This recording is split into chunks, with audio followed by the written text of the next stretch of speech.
Welcome back to the podcast. My weary soldiers. Um, Today I'm just talking to make myself feel better. Um, Honestly, I don't care anymore. Like, this isn't gonna be a self-help podcast. This is gonna be me rambling, and I don't care. Okay, I don't care. So I'm out by my pool,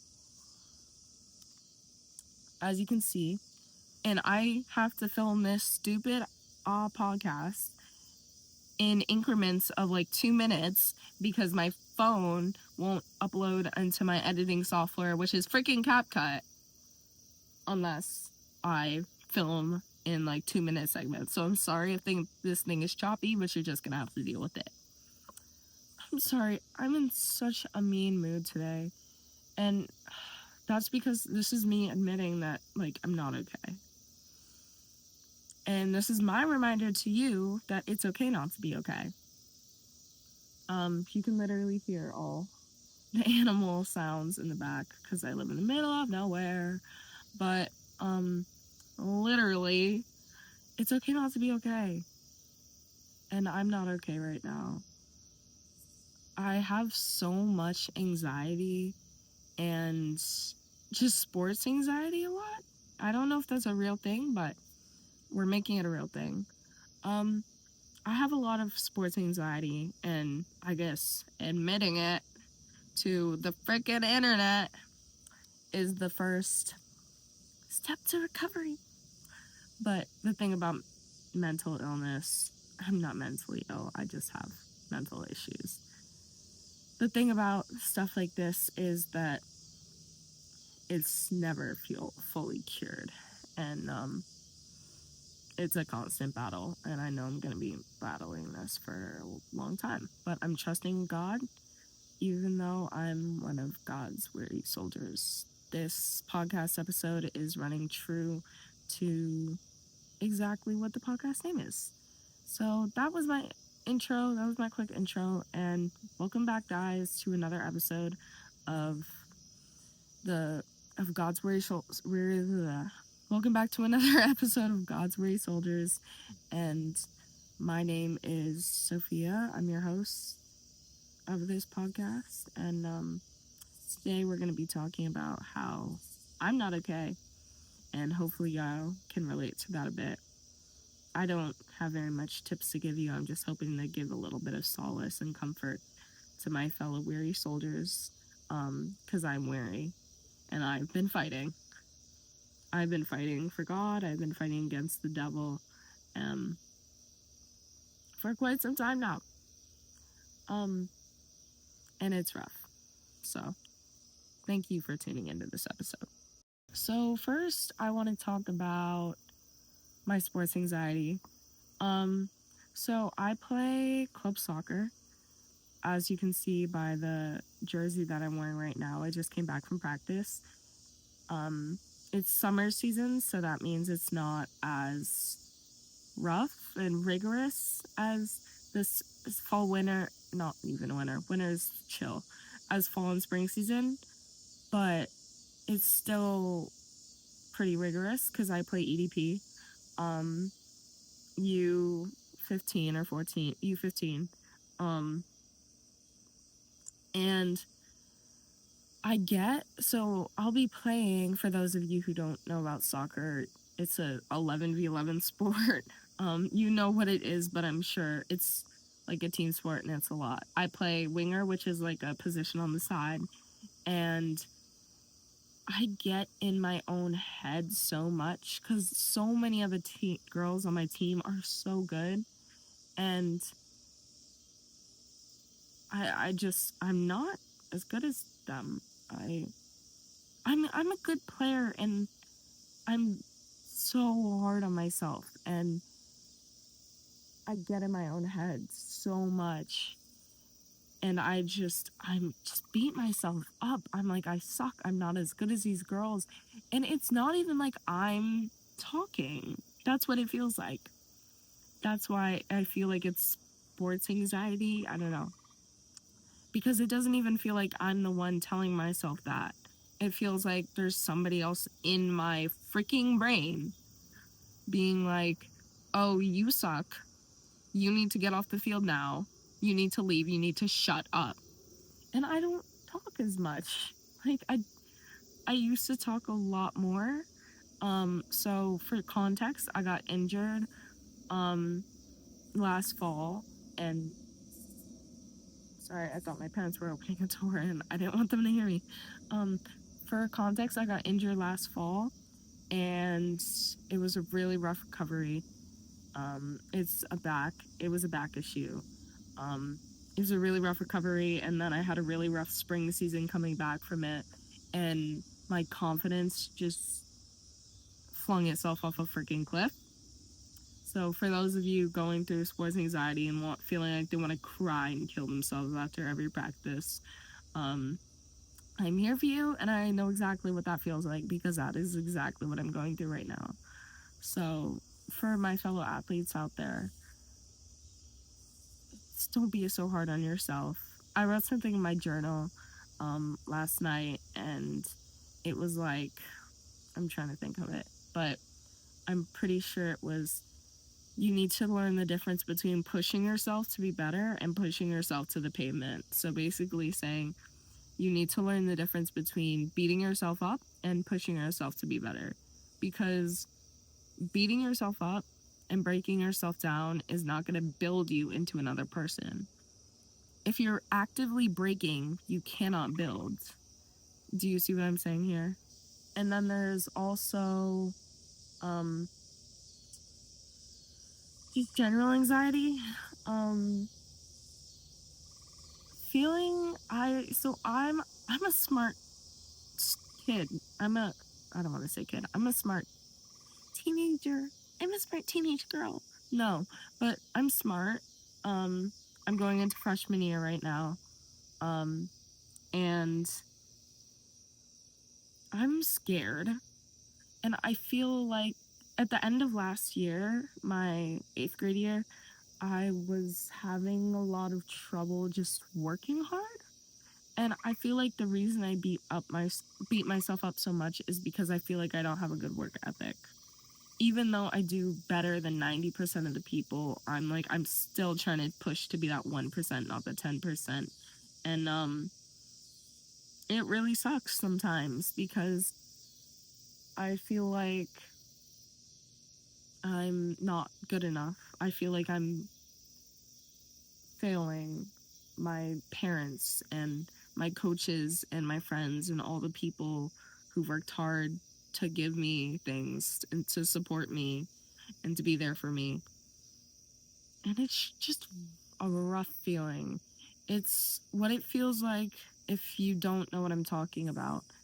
It feels like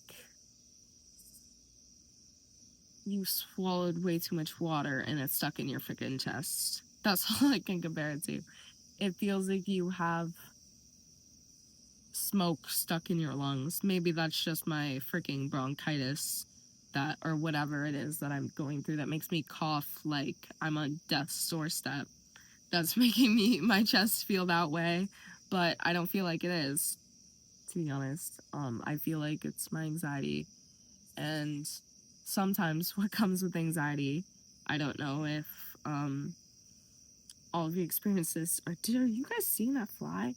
Oh my god, frick off, fly. I ruined oh crap.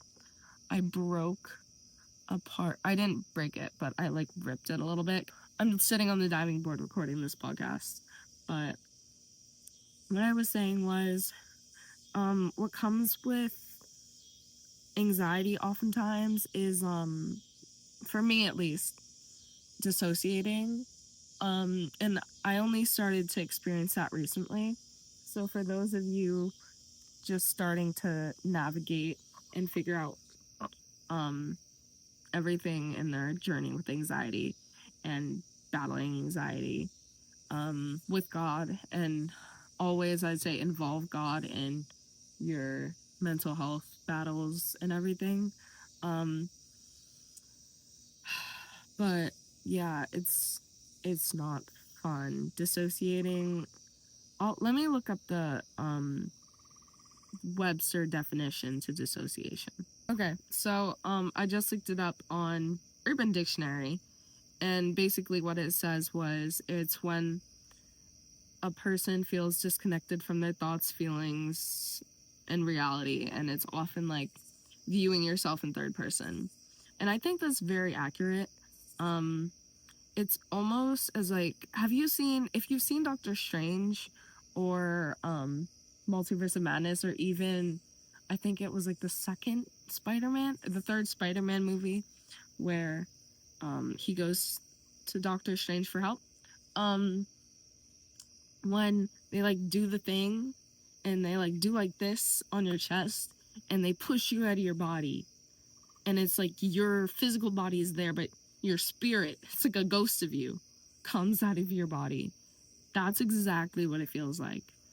Or that's not exactly what it feels like, and it's different for everybody, I'm sure, but it's pretty accurate description of it.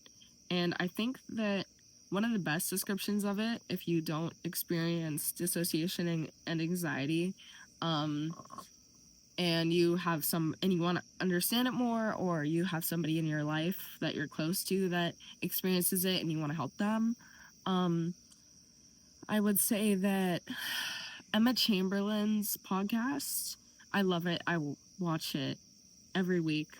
But her episode, the title is Constant Panic, talks about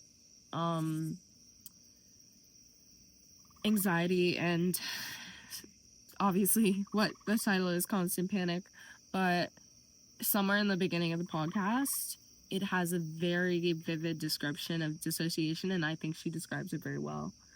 And it's funny because of that podcast, it clicked for me, because earlier those past couple weeks before I listened to that podcast, I was experiencing dissociation the worst I ever had. I didn't feel like I was in my body. I felt like a weird cloud over me. I felt like it was almost like physically my vision wasn't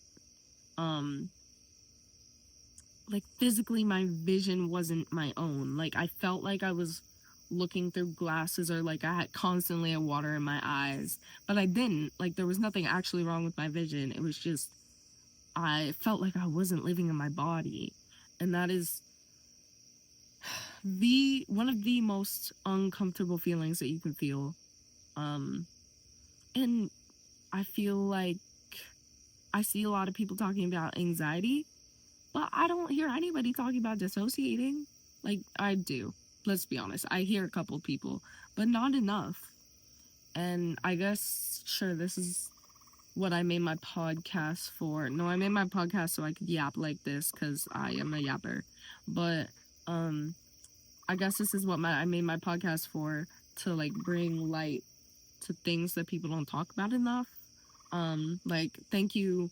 I don't know if he's my like one subscriber right now, but thank you to the last guy who commented on my video, and he was like, I didn't see a lot of people talking about this. My last video, I didn't see a lot of people talking about this, and I'm like, yeah, that's exactly why I made my podcast. Anyway, that's what I feel like right now, and it feels really good to get it out. I know none of you care or know who I am. I don't care if this video gets 0 freaking views, and it's probably not gonna get any views, because I'm talking about me and y'all don't know me, so there's no intrigue. You're not getting help from this, or you're probably not, but if you are, I'm really glad I could provide some sort of substance to your day, into your life even, and to your journey with anxiety.